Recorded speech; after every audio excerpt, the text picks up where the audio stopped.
आज हम शेल्डन हायो की किताब हाउ टू बी डिसिप्लिन्ड के शुरुआती हिस्सों पर थोड़ी बात करते हैं।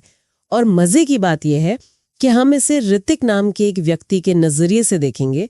दिल्ली में रहता है वो, और मतलब इस किताब के आइडियाज को अपनी लाइफ में उतारने की कोशिश कर रहा है।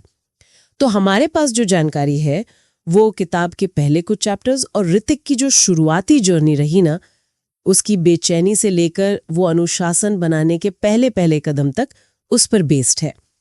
इस चर्चा का मकसद बस ये समझना है कि ये जो अनुशासन के सिद्धांत हैं वो कागज पर तो ठीक है, पर असल जिंदगी में कैसे काम करते हैं, जैसे ऋतिक के साथ हुआ।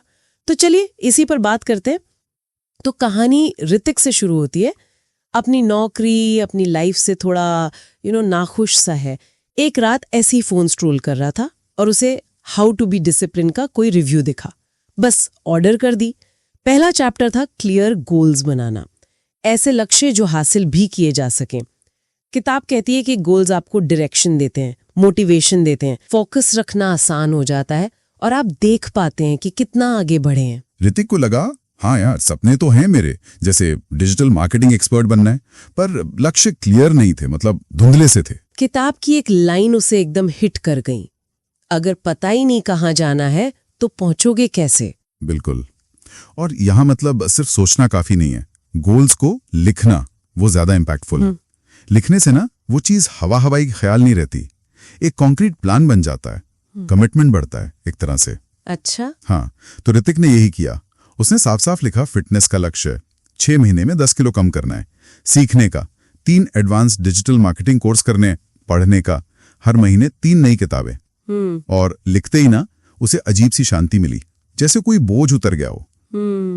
ये लिखने वाली बात तो काफी इंटरेस्टिंग है, सोचने से ज्यादा पावरफुल।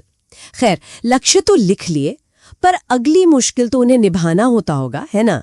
मतलब डेली लाइफ में यही रूटीन की बात आती होगी। सुना है ऋतिक ने सुबह 6 बजे का अलार्म लगाया, पर पहले ही दिन स्नूज कर दिया और उठा 7:30 बजे। गुस्सा तो आया होगा खुद पर। हाँ, बिल्कुल आया। लेकिन तभी उसे किताब की एक और बात याद आई। किताब समझाती है कि देखो, फेल होना प्रोसेस का हिस्सा है, मतलब ऐसा होगा। खुद को कोसने से अच्छा है वापस ट्रैक पर कैसे आए, इस पर फोकस करो। तो इसी सोच के साथ उसने एक चार्ट बनाया दीवार पर। छोटे छोटे काम पूरे होते तो टिक लगा देता। ये छोटी छोटी जीतें ना हौसला बढ़ाती हैं। सही बात है। और उसने वो भी किया ना, लक्ष्यों को छोटे हिस्सों में तोड़ना। किताब में जैसे लिखा था, जैसे फिटनेस के लिए एकदम से बड़ा नहीं, पहले हफ्ते सिर्फ 15 मिनट जॉगिंग। हाँ बिल्कुल, वो स्मॉलर मैनेजेबल स्टेप्स वाला आइडिया। और धीरे धीरे वो आदत बन गई। बिल्कुल। और उसने ये भी महसूस किया कि गोल्स सिर्फ करियर या फिटनेस के नहीं होते। उसने एक और लक्ष्य जोड़ा, अपने पेरेंट्स को हर हफ्ते कॉल करना। अक्सर भूल जाता था वो, छोटी बात है पर अहम। तो इसके बाद आया रूटीन बनाने का स्टेप, एक प्रॉपर दिनचर्या। किताब कहती है कि अगर आपका रूटीन कंसिस्टेंट है तो आदतें बनती हैं, और यही आदतें फिर अनुशासन को, मतलब डिसिप्लिन को मजबूत करती हैं। ऋतिक ने तो काफी कह सकते हैं स्ट्रिक्ट रूटीन बनाया। कैसा था वो रूटीन?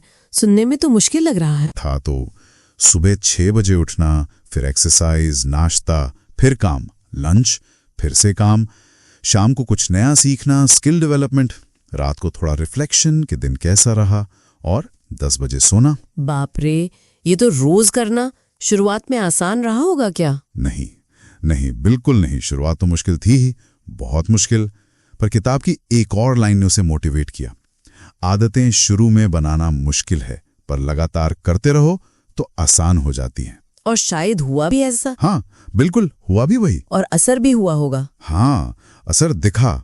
उसकी प्रोडक्टिविटी बढ़ी, उसके मैनेजर ने भी नोटिस किया, तारीफ की। अच्छा। हाँ, उसे समझ आया कि रूटीन सिर्फ टाइम मैनेजमेंट नहीं है, ये लाइफ को बेहतर बनाने का तरीका है। लेकिन जिंदगी हमेशा प्लान के हिसाब से तो नहीं चलती ना।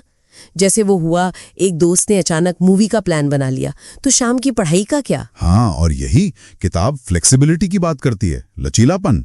ऐसा नहीं कि रूटीन मतलब पत्थर की लकीर, वो बोझ नहीं बनना चाहिए। का मतलब ये नहीं कि अनुशासन छोड़ दो, पर बैलेंस बनाना जरूरी है, संतुलन। हाँ, संतुलन। तो ऋतिक ने समझा, उसने बाद में अपने शेड्यूल में थोड़ा फ्री टाइम भी डाला। ये बैलेंस वाली बात वाकई बहुत जरूरी है।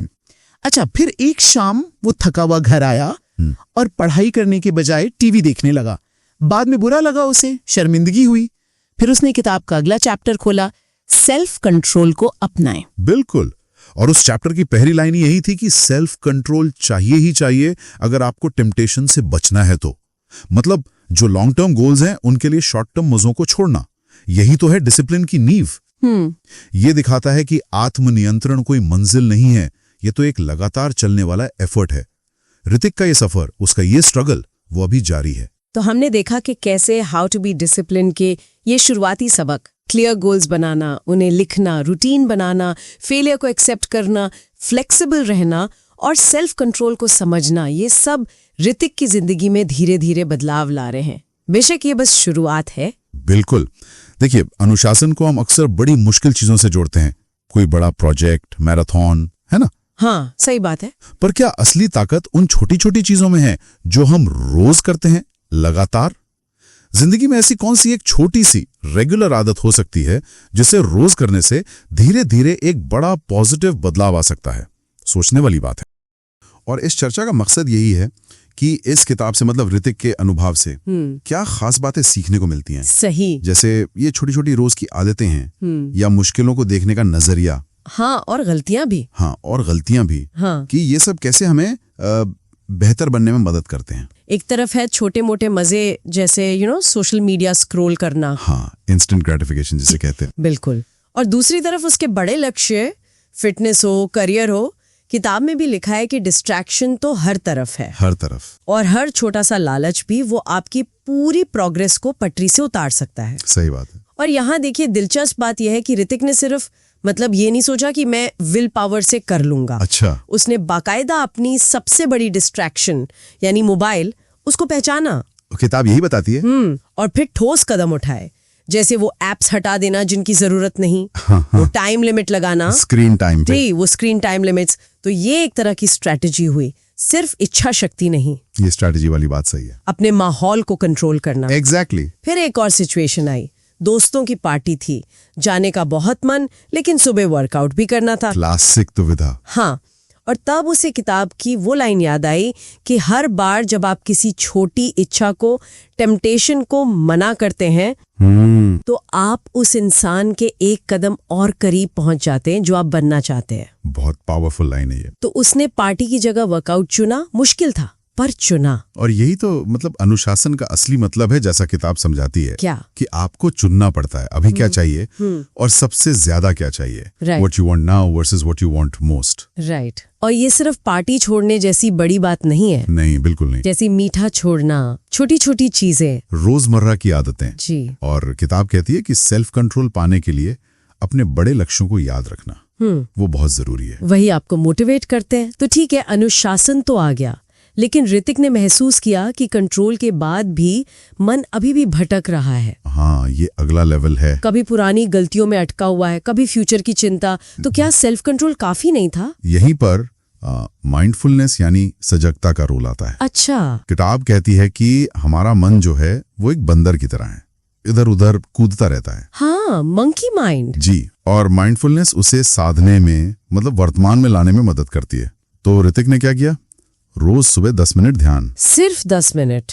सुनने में तो आसान लगता है, पर शुरुआत में वो 10 मिनट भी बहुत भारी लगते हैं, मन भागता है। जाहिर है। लेकिन धीरे धीरे उसने ये सीखा कि विचारों को रोकना नहीं है या उनसे लड़ना नहीं है। तो फिर बस उन्हें देखना है, जैसे वो आ रहे हैं, जा रहे हैं, बिना जज किए, और ध्यान वापस अपनी सांस पर ले आना है। अच्छा, मतलब विचारों से डिटैच होना। हाँ, एक तरह से किताब इसी अभ्यास पर जोर देती है, अवेयरनेस। और इसका असर पड़ा फिर उसकी बाकी की जिंदगी पे? हाँ, बिल्कुल, गहरा असर। जैसे काम पर फोकस बढ़ गया, कोई स्ट्रेसफुल प्रोजेक्ट आया तो उसमें वो ज्यादा शांत रह पाया, पैनिक नहीं किया। और रिश्तों पर भी? हाँ, रिश्तों में भी, क्योंकि जब आप किसी से बात कर रहे हैं और आप पूरी तरह वहीं हैं, प्रेजेंट हैं। हाँ, तो कनेक्शन गहरा होता है। सही। किताब में भी एक जगह है ना कि असली जीवन तो बस इसी पल में है, द प्रेजेंट मोमेंट। लेकिन कहानी में एक मोड़ भी आता है, सब कुछ ठीक नहीं चलता। हाँ, हमेशा नहीं। किताब बताती है कि एक जरूरी प्रोजेक्ट था, उसकी डेडलाइन मिस हो गई। मैनेजर बहुत नाराज हुआ और ऋतिक को लगा कि यार इतनी मेहनत की, सब बेकार। ये बहुत नेचुरल फीलिंग है फेलियर के बाद। बिल्कुल।